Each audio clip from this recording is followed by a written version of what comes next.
Vamos estudar um pouquinho, meditar um pouco na palavra de Deus? Deixa eu ver se está funcionando aqui. Está. Esse texto tão conhecido, eu quero tirar algumas lições e relembrar. Irmãos, quando a gente faz, por exemplo, casamento, quando a gente faz Santa Ceia, quando a gente faz batismo, são cerimônias aonde a gente espera que algumas coisas aconteçam. Deixa eu explicar o que eu quero dizer para você. Não dá para ficar inventando muita moda. Eu vejo alguns colegas pastores que, quando ele vai fazer casamento, ele sempre fala assim, vou fazer uma coisa nova, e às vezes não dá certo. É melhor fazer o beabá, não é assim? Por quê? Porque quando você vai num casamento, você espera que a noiva entre com um vestido de que cor? E se ela entrar com vermelho? Ou quando ela entra de branco, você fala assim, de novo essa noiva de branco? Não aguento, gente. O pessoal não tem imaginação. Toda noiva que eu vejo entra de branco. Você tem essa sensação ou você fala, ufa, ainda bem que ela entrou de branco. Porque quando ela entra de roxo, de preto, de vermelho, o que você faz? É casamento mesmo? Você estranha. Por que eu estou dizendo isso? Na Santa Ceia, não dá para a gente inventar muita coisa. A Santa Ceia é para lembrar da morte do nosso Senhor Jesus Cristo, ponto. Ele pediu que nós fizéssemos isso em memória dele. Por isso eu quero ler, então, esse texto, que são palavras do próprio Cristo, de 1 Coríntios, capítulo 11, verso 23 a 26. Porque eu recebi do Senhor o que também vos ensinei, que o Senhor Jesus, na noite em que foi traído, tomou o pão e, tendo dado graças, o partiu e disse, tomai e comei, isto é o meu corpo, que é partido por vós, fazei isto em memória de mim. Semelhantemente, também depois de cear, tomou o cálice, dizendo, este cálice é o novo testamento no meu sangue, fazei isto todas as vezes que beberdes em memória de mim. Porque todas as vezes que comerdes este pão e beberdes este cálice, anunciai a morte do Senhor até que ele venha. Eu sempre gosto de lembrar nesse texto esta expressão que Jesus usou falando em memória de mim. Fazei isto em memória de mim. O que quer dizer essa expressão em memória de mim? Às vezes, na lápide de uma pessoa que faleceu, vem a expressão em memória. Ou, quem sabe, num convite de casamento ou num convite de formatura, se o meu pai, no meu caso, quando eu me casei, o meu pai já era falecido. No convite de casamento estava o nome dele e escrito o quê? Em memória, para lembrar do meu pai querido ali. E Jesus usa essa expressão, em memória de mim, façam isso, para lembrar de mim.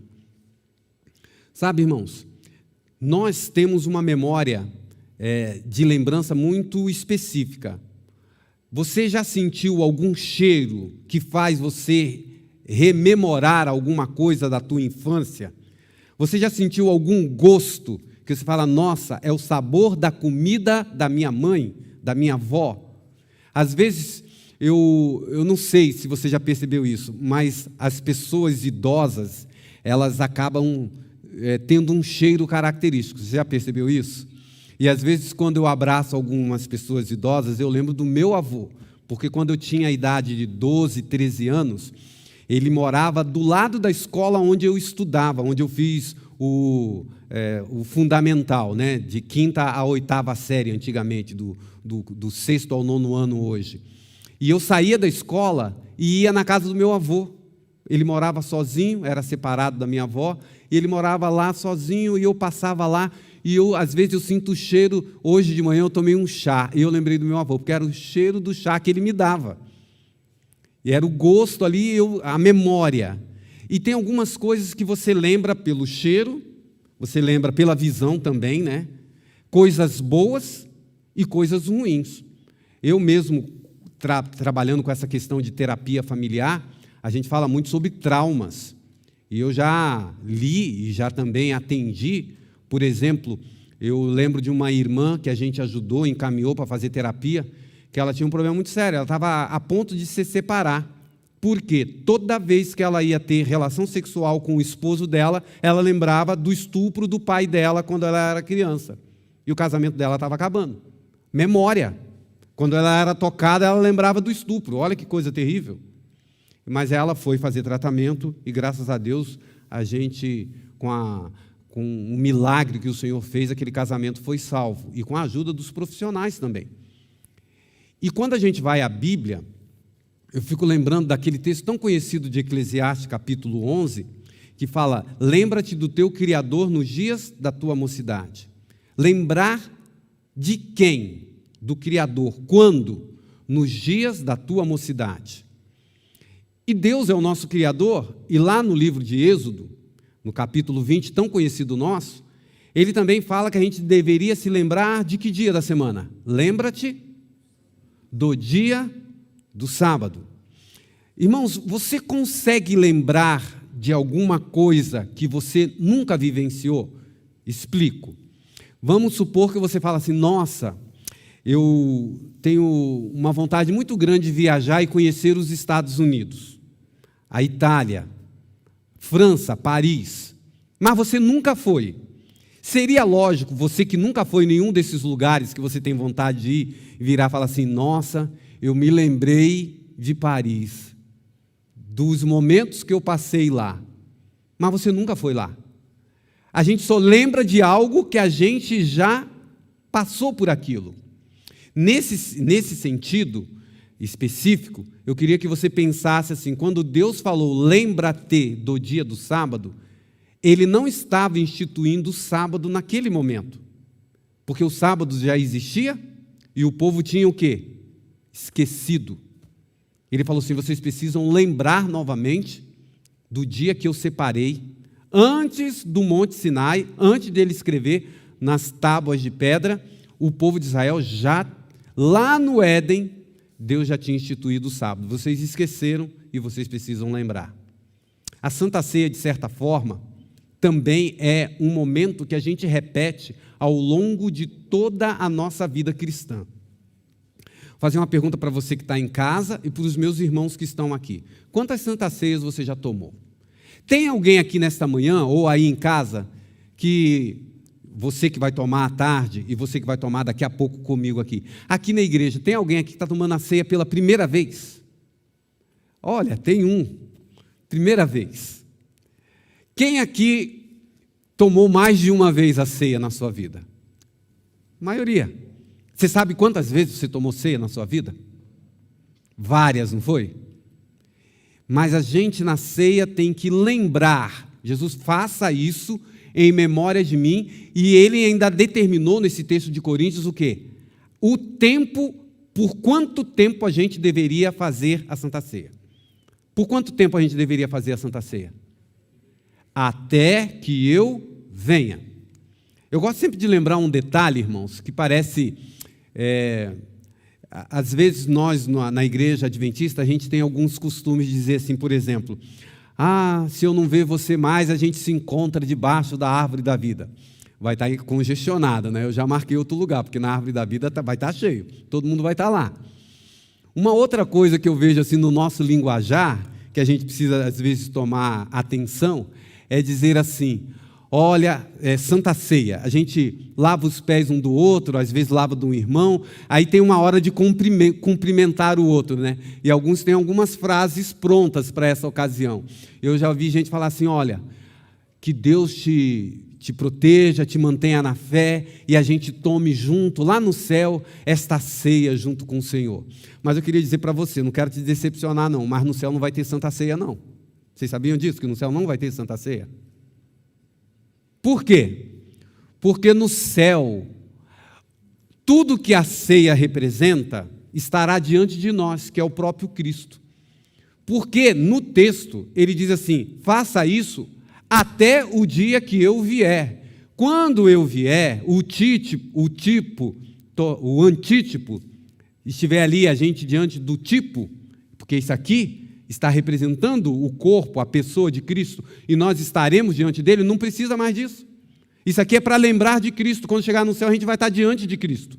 Não precisa de mais nada para lembrar dele, porque nós vamos estar com ele. Então, que ceia nós vamos tomar lá no céu que está descrito no livro do Apocalipse? Ceia das bodas do Cordeiro. Não é Santa Ceia. É uma festa. É uma comemoração. É o dia em que nós vamos estar com todos os nossos amados irmãos diante de Deus. É uma outra ceia, não é a Santa Ceia. Embora seja uma ceia santa, mas não é a Santa Ceia.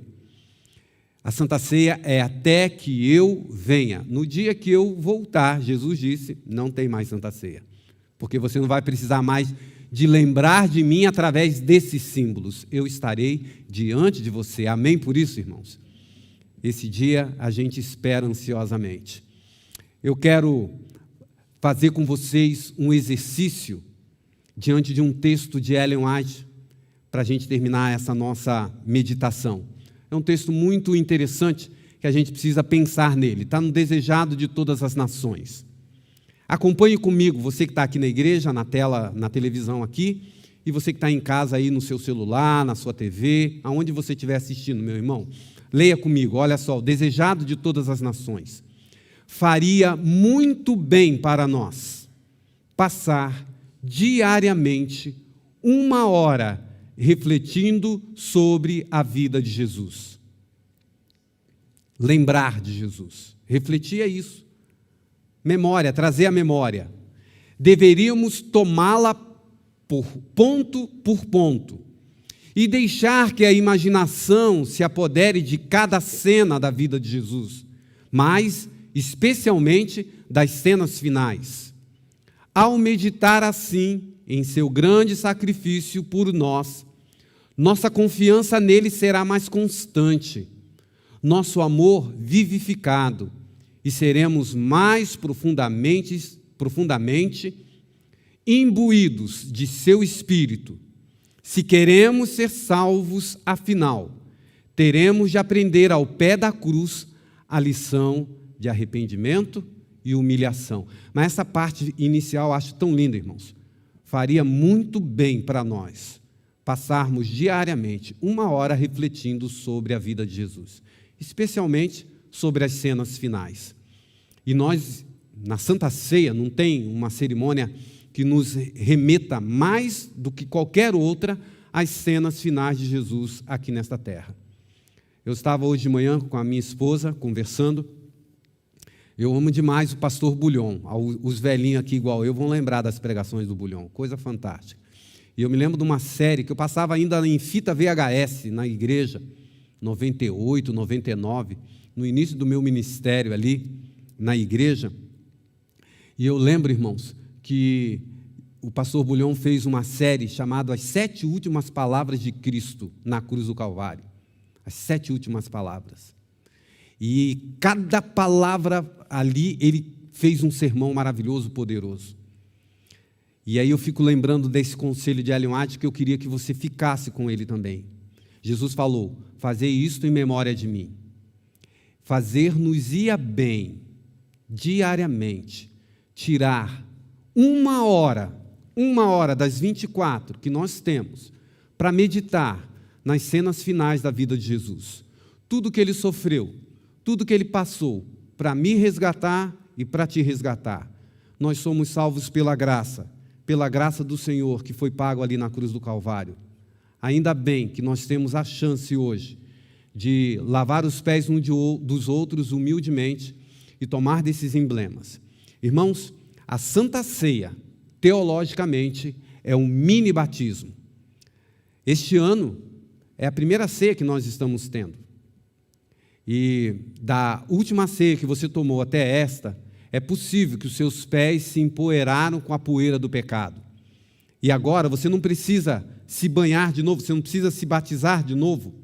Você precisa, como eu preciso, novamente lembrar do sangue de Jesus na cruz do Calvário, e tomar do seu corpo, e tomar do suco de uva que simboliza o sangue, e renovar o nosso pacto de fidelidade com Ele. E é isso que nós vamos fazer agora, nós que estamos aqui presentes, e logo mais você vai poder fazer também ao receber o cálice e o pão que você virá buscar. Eu agora, Nós vamos trocar aqui de cenário, vou sair aqui do púlpito e vou ali para frente da mesa dos pães que já está posta, e junto com os anciões e os diáconos, vamos orar, vamos servir os nossos irmãos que estamos aqui e vamos pedir ao Senhor que abençoe este símbolo do corpo do Senhor Jesus.